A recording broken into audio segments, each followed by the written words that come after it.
Hey friends, it's Jess and welcome back to my channel, A Card Day's Work. Today we're going to be making a quick and easy card using some of Simon Hurley Creates stamps and stencils along with the dye ink pads from Simon's line. I'm starting off by doing a little bit of ink blending and I'm using the Scene Maker stencil. This has a lot of different options for creating scenes with ink blending. You've got clouds, suns, stars, grass, and more, and it really makes it easy to ink blend your way to a perfect scene. I am using a few different colors from Simon Hurley's dye ink collection. The first one that I used was Rosy Cheeks, and then I'm going in with Guppy here.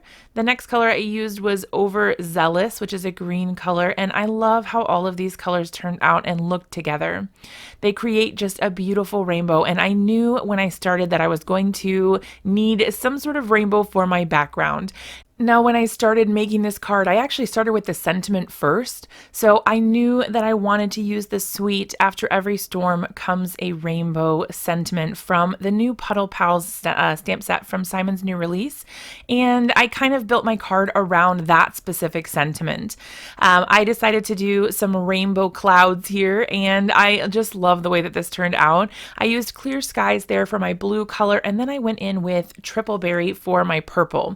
Sometimes it's just about finding the colors that you want to use. Now, you will notice probably that there are some smudges of color on some of my little cloud areas, and that is because I was not being careful to cover up the other stencil areas while I was doing my ink blending.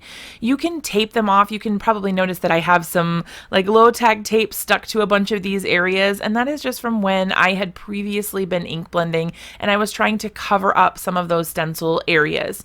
I didn't do a good enough job of that on some of the upper areas with the clouds, so I did get some smudges, but this is an easy fix and you can definitely take care of it. I went in with some Prom Queen with my stars here. I absolutely love this little scattered shower of stars sort of look, and I just think it's so precious and super, super cute.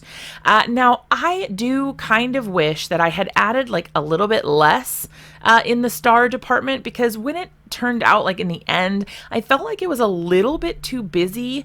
I really still like how it turned out, but that's just something to consider. If you want like a slightly less busy card, you want something a little more simple, just use less, or you could go in with a lighter color as well. I did end up using some really cute paste in just a second here that I'll tell you about, and you could actually skip the ink blending stars and go straight to the paste, but we'll talk about that in just a second. To get my sentiment all lined up and ready to go, I placed it into my Mini Misty. This is a stamp positioning platform which allows you to get perfect stamped results every time. You can restamp over and over again in the exact same spot, and you don't have to worry about blurred lines or double stamped images or any of that stuff that we card makers absolutely hate. It gives you a perfect stamped impression every time, and I would be lost without it. I'm so glad that I have this tool on my desk pretty much all the time. I used Ranger Archival Jet Black ink for my black here, and it is so, so crisp. I absolutely love how dark and nice those letters turn out. Really, really like this for sentiments. I am trimming my card panel down to 4 by 5 1/4. This is going to mount directly on a white A2 size card base, which measures 4 1/4 by 5.5 inches. So this will give my card a nice little white border around the outside, and I really like the way that that looks. If you don't like that, you can skip this step and just attach your card straight to your card base. Here is the Stickles gel, the paste that I was talking about earlier. Now, I just used my Nuvo media spatula to scoop that out, and I'm just smearing it through the holes on the stencil, and it gives me a shimmery, shiny, just beautiful little touch of sparkle to my card that I didn't have before. Now, what I was mentioning earlier is that you could actually skip the ink blending and just go with this really cute paste here. I love that this comes in a jar now rather than just the tubes or the little, I don't even know what those things are called.